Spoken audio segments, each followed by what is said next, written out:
ধৰি তেওঁলোকে চৰকাৰ কৰিবলগীয়া হৈছিল।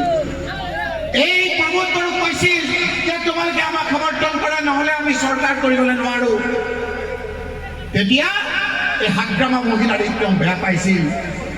এতিয়া প্ৰমোদ বড়োৰ লগত তেওঁৰ কিবা কিবি হ'ল, এতিয়া তেওঁ হাগ্ৰামা তেওঁৰ নিজৰ হ'ল। বড়োৰ মাজত দিলে কাজিয়া লগায়। হাগ্ৰামা মহিলাইও এতিয়া বিভিন্ন ৰূপ তেওঁ। মই আজি এই পৰ্বতজোৰাত আপোনালোকক অনুৰোধ কৰিবলৈ আহিছোঁ, আপোনালোকে কাক ভোট দিয়ে মই নাজানো, কিন্তু হাগ্ৰামা মহিলানীক আপোনালোকে ভোট নিদিবলৈ আহিছে। তেওঁক আপোনালোকে ভোট দিয়া মানে হিমন্ত বিশ্ব শৰ্মা শক্তিশালী হোৱা।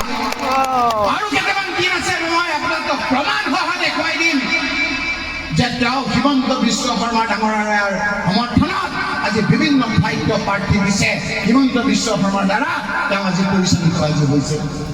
সেইকাৰণে ৰাইজ আজি আপোনালোকক আমি অনুৰোধ কৰিবলৈ আহিছোঁ, এই ভোটটো আপোনালোকৰ নিজৰ। এই ভোটৰ লগত আপোনালোকৰ জীৱন জড়িত হৈ আছে। এই ভোটৰ লগত ল'ৰা ছোৱালীৰ ভৱিষ্যত জড়িত হৈ আছে। আমি পাহৰি গৈছোঁ, কৈছে গৌৰৱ গগৈ যে এটা সময়ত যেতিয়া আমি অশান্তিত আছিলোঁ, তৰুণ গগৈ ডাঙৰীয়াই গোটেই অসমখনৰ লগত এই BTR BTC এৰিয়াত বিভিন্ন ধৰণৰ আঁচনি দিছিল আপোনালোকক। আমাৰ ইয়াৰ ল'ৰা ছোৱালীবিলাক স্কুললৈ যোৱা নাছিল 2001 চনত। তৰুণ গগৈ ডাঙৰীয়াই ক'লে যে কোকৰাঝাৰৰ ল'ৰা ছোৱালী স্কুলত দিয়া সংখ্যা কিয় কম? দেখিলে যে কেনেকৈ যাব, আমাৰ দুখীয়া ল'ৰা ছোৱালীবিলাকৰ দুপৰীয়া খাবলৈ দিব নোৱাৰে। আমাৰ ল'ৰা ছোৱালীবিলাকক মাক বাপেকে দুপৰীয়া খাবলৈ দিব নোৱাৰাৰ কাৰণে স্কুলত ল'ৰা ছোৱালীবিলাক নপঠিয়াই বাপেক মাকে। তৰুণ গগৈ ডাঙৰীয়াই ক'লে যে মোৰ BTC এৰিয়া যদি আগবাঢ়ি নাযায়, মোৰ কোকৰাঝাৰ জিলাখন যদি আগবাঢ়ি নাযায়, তেতিয়া মই কেনেকৈ কওঁ মোৰ অসমখন আগবাঢ়ি গৈছে? যোৱা তোমালোকে BTCক কৈ দিয়া, সকলো ল'ৰা ছোৱালীক স্কুলত পঠিয়াবলৈ স্কুলত খোৱা বোৱাৰ ব্যৱস্থা মই কৰি দিম। এই যে দুপৰীয়া স্কুলত খোৱাৰ ব্যৱস্থা কৰিছিল, এইটো তৰুণ গগৈ চৰকাৰে কৰিছিল, হিমন্ত বিশ্বই কৰা নাই। আমি পাহৰি গৈছোঁ। তাৰপিছত স্কুলত ল'ৰা ছোৱালীবিলাক নাযায়। তৰুণ গগৈ ডাঙৰীয়াই কৈছে মইতো খোৱা দিলোঁ, তাৰপিছত কিয় যোৱা নাই? কৈছে কেনেকৈ যাব?